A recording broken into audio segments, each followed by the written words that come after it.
ये कविता का तुरंत रासायनिक प्रभाव है। हाँ, इन्हें समझ आ गया कि मैं आपकी आवाज़ समझ रहा हूँ। अब जो दो विशेष कवि शेष हैं, उनमें से एक को मैं सुनवाना चाहता हूँ। आपके बेहद लाडले कवि हैं, पूरे हिंदुस्तान में वो पिछले 3 दशकों से सुने जाते हैं। उन्हें सुनने के बाद ये निर्णय करना बहुत मुश्किल है कि वे इंसान अच्छे हैं या कवि अच्छे हैं। और मेरे जो व्यक्तिगत कुछ सौभाग्य हैं, उन सौभाग्यों में से एक ये भी है कि मुझ पर उनकी विशेष कृपा और स्नेह मेरे कवि सम्मेलनीय जीवन के प्रारंभ से आज तक है।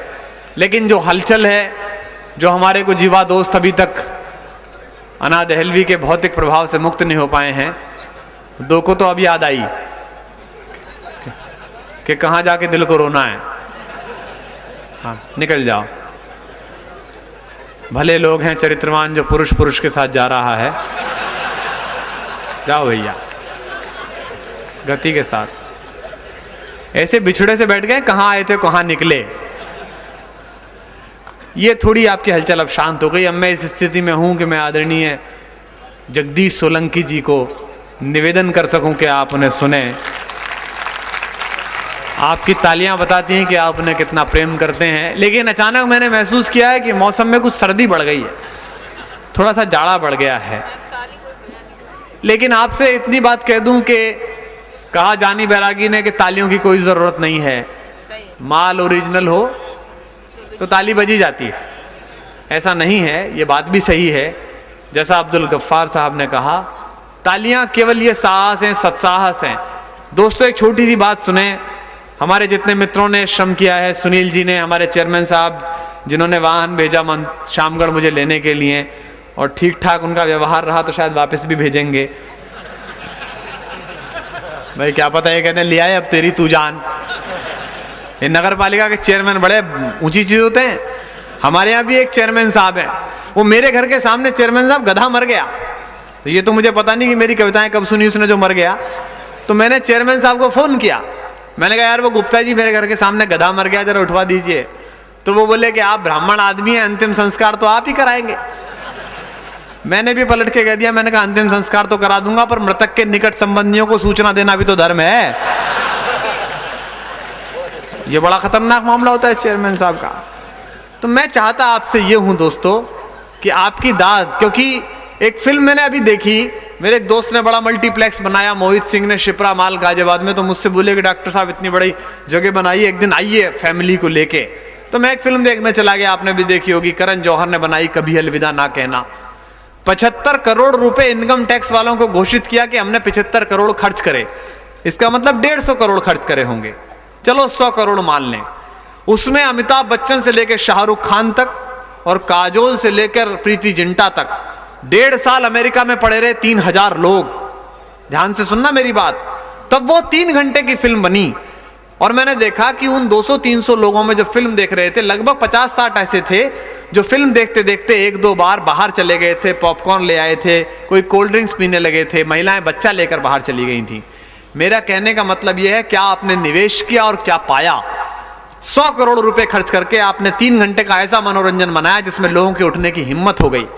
हिंदी कवि सम्मेलन एकमात्र ऐसा संस्थान है जिसमें इसका 1% भी खर्च नहीं होता और इससे 100% अधिक संप्रेषण होता है। इतने हजारों लोग सड़क पर बैठ जाते हैं। आप अमिताभ बच्चन को यहां सीधा खड़ा कर दीजिए, तब भी लोग नीचे नहीं बैठेंगे। अब मैं आपसे चाहता हूं कि आप उस मानसिकता के साथ सुन लें, क्योंकि एक बेहद गंभीर कवि को मैं आपको सुनवा रहा हूं जिन्हें आप जानते हैं। ना उन्हें बीच के भाषण की आदत है, ना आपसे तालियां मांगने की आदत है। अब सारा कौशल आपके हिस्से में है, क्योंकि कुंवर बेचैन साहब ने कहा कि पूरी धरा भी साथ दे तो और बात है, पर तू जरा भी साथ दे तो और बात है।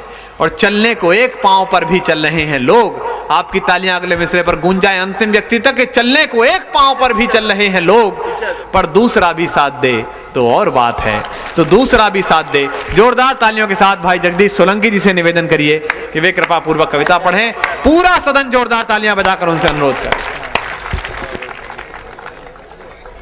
क्या हुआ?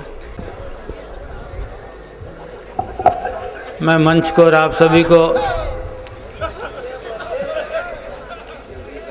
सादर अभिवादन करता हूँ।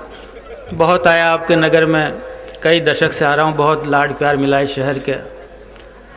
इस बार करीब 5-6 साल के अंतराल के बाद आपके नगर में हूँ।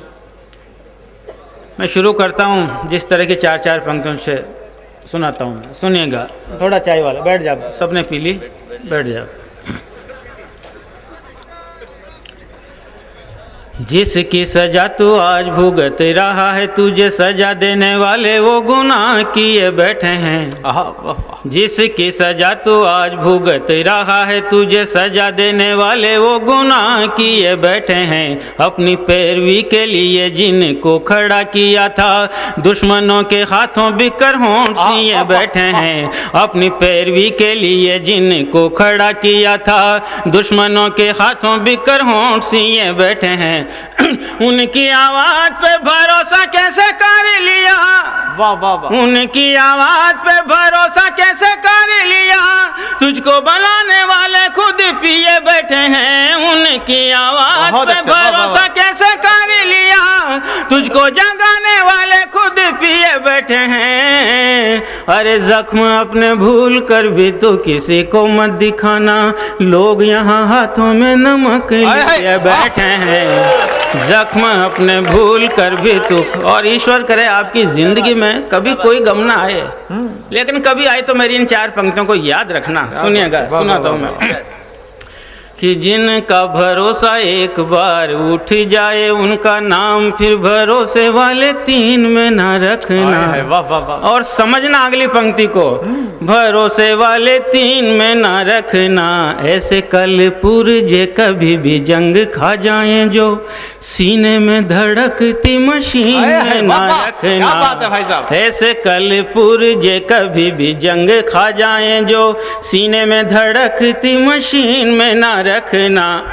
बीजे से दोगले जो सोख ले नमी ही सारी, घर के आसपास की जमीन में ना रखना।